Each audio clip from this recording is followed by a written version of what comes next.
ٹوٹا خدا خدا کر کے وزیر اعظم عمران خان اپنی انا اور ضد پوری کرنے کے بعد ہزارہ برادری کو دلاسا اور تسلی دینے کے لیے کوئٹہ پہنچے، لیکن باتیں انہوں نے وہاں بھی وہی کیں جو وہ کرنا جانتے ہیں، یعنی دل جلانے یا جگ ہنسانے جیسی باتیں۔ وزیر اعظم عمران خان نے ہزارہ برادری کے مقتولین کے ورثاء سے ملاقات میں ان کو روایتی طریقے جیسی ڈھارس بندھائی، کھوکھلی تسلی دی، لیکن اصلی معاملے پر وزیر اعظم نہیں آئے۔ اصلی معاملہ ہزارہ برادری کے قتل عام اور ان کی نسل کشی کو روکنے کا ہے، لیکن وزیر اعظم شدت پسندی کے اداروں کے ان منصوبوں سے ہی ناواقف ہیں۔ انہیں اس طرح کی سازشوں کا پتہ ہی نہیں جس وزیر اعظم کے پاس اپنے اتحادی جماعتوں کے گمشدہ کارکنوں کو بازیاب کرنے کا اختیار ہی نہ ہو اور ایک ایک کر کے ان کے اتحادی ان کو چھوڑ رہے ہوں۔ وہ وزیر اعظم ہزارہ برادری کا قتل عام رکوانے کے لیے اختیارات لائے تو کہاں سے لائے؟ یہ پرسہ، یہ ڈھارس، یہ یقین دہانی، یہ دلاسے سب کے سب کاغذی ہیں، اور یہ کاغذی صرف اس لیے ہیں کہ آپ جناب کے ہاتھ میں کچھ بھی نہیں۔ اس لیے تو انہوں نے بھی روایتی قسم کی بات کی، وقت کا پاس کیا اور ادھر ادھر کی باتیں کر کے کہا کہ آپ کے تحفظ کے لیے اقدامات اٹھائے جائیں گے۔ ایک سیل یا یونٹ کی بات بھی کی گئی، اور یہ سب سرکار کے معمول کے بیانات و کام ہیں۔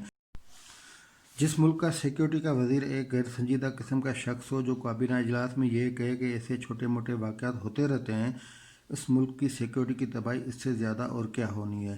وزیر اعظم عمران خان نے متاثر خاندانوں سے ملنے کے بعد جو پریس کانفرنس کی، اس میں کی گئی باتوں میں ہنسنے کا کافی سامان موجود ہے، بلکہ وہ ایسی باتیں تھیں جس کو کل پھر زبان کے پھسلنے کا نام دیا جائے گا، اور ضرور دیا جائے گا۔ پھر کئی وزراء، ترجمان، مشیران وزیر اعظم کے دفاع میں آ جائیں گے۔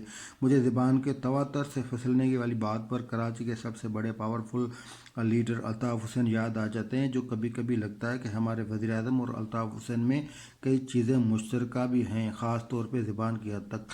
جب کراچی میں الطاف حسین کا طوطی بولتا تھا اور وہ لندن سے بیٹھ کر ویڈیو اور آڈیو خطابات اور جی بھائی کی نعروں کی گونج میں وہ کچھ کہہ جاتے تھے جس کو سننے کے بعد ان کی پارٹی کے لیڈران جو ہیں ان کو بھی کپ کپی لگ جاتی تھی۔ ان تمام خطابات کے دوران الطاف حسین ایک مخصوص قسم کی کیفیت میں ہوتے تھے۔ پھر ان کو جب دوسرے دن پتہ چلتا تھا کہ وہ کیا کہہ گئے ہیں تو وہ خود حیران و پریشان ہوتے تھے، لیکن اس کا اظہار نہیں کر سکتے تھے۔ ویسے تو ان کے خطابات حرف آخر ہوتے تھے۔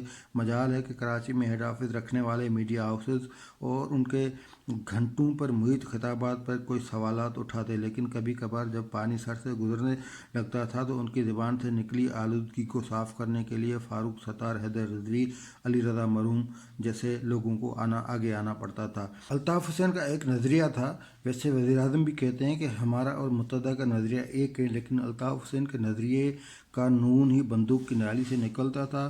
بوری بند نظریے کے دور پہ انہوں نے نہ صرف کراچی میں اپنے مخالفوں کا جینا محال کر دیا، لیکن نفرتوں کے بیج بو کر انہوں نے سندھ کے اصلی باشندوں کو بھی شہر قائد خالی کروانے میں کسر نہیں چھوڑی۔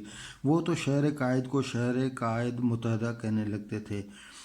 اس کی گواہی ہم بھی دیں گے کہ ہمارے وزیر اعظم کا وہ مائنڈ سیٹ نہیں جو الطاف حسین کا مائنڈ سیٹ ہے، لیکن زبان کی حد تک ان کی کیمسٹری ملتی ہے۔ وزیر اعظم عمران خان کو بھی یہ پتہ نہیں چلتا کہ کس موقع پہ کس جگہ پہ کیا بات کرنی ہے۔ ایران میں بیٹھ کر ایران کے خلاف پاکستان کی سرزمین کے استعمال کی بات اپنے ملک کے خلاف FIR کے برابر ہے یا نہیں، یہ بات انہیں سمجھ میں نہیں آئی۔ امریکہ میں بیٹھ کر طالبان اور دہشت گردوں کو اپنی فوج کے پیدا کردہ عنصر کہنے کی بات عالمی برادری کے الزامات کو ہوا دینے کے برابر ہے یا نہیں، یہ بات بھی انہیں سمجھ میں نہیں آئی۔ ویسے ایسی باتیں باہر نہیں کی جاتی۔ فرض کریں کہ اگر یہ دونوں باتیں یا اس سے ملتی جلتی باتیں آصف علی زرداری یا میاں نواز شریف یا کوئی اور کرتا تو یہی عمران خان کسی کے کہنے پر ان پر دھرتی تنگ کر دیتے اور دونوں پہ غداری کا پرچہ درج کروانے کا مطالبہ کرتے۔ ایسی کئی باتیں ہمارے وزیر اعظم کی زبان سے نکلیں جس کو پھر زبان کے پھسل جانے کا کہہ کر شاہ محمود قریشی اور کئی وزراء و ترجمان ان کی جان بخشی کے لیے آگے آئے۔ ایسی باتوں پر وزیر اعظم کے ترجمان لیکن پرانے جیالے ندیم افضل چند ڈپریشن کا شکار اور انیزی رہتے تھے، خاص طور پہ جب وہ وزیر اعظم کی پھسلتی زبان کے پھسل پن کا دفاع کرتے ہیں تو اس میں ان پر رحم ہی آتا ہے۔ یہ تو اسلام آباد کی باتیں تھیں، لیکن کوئٹہ میں کیا ہوا، وزیر اعظم نے کیا کہا؟ وہاں بھی جو باتیں ہوئیں وہ بھی اسلام آباد میں کی گئی باتوں کا تسلسل تھا۔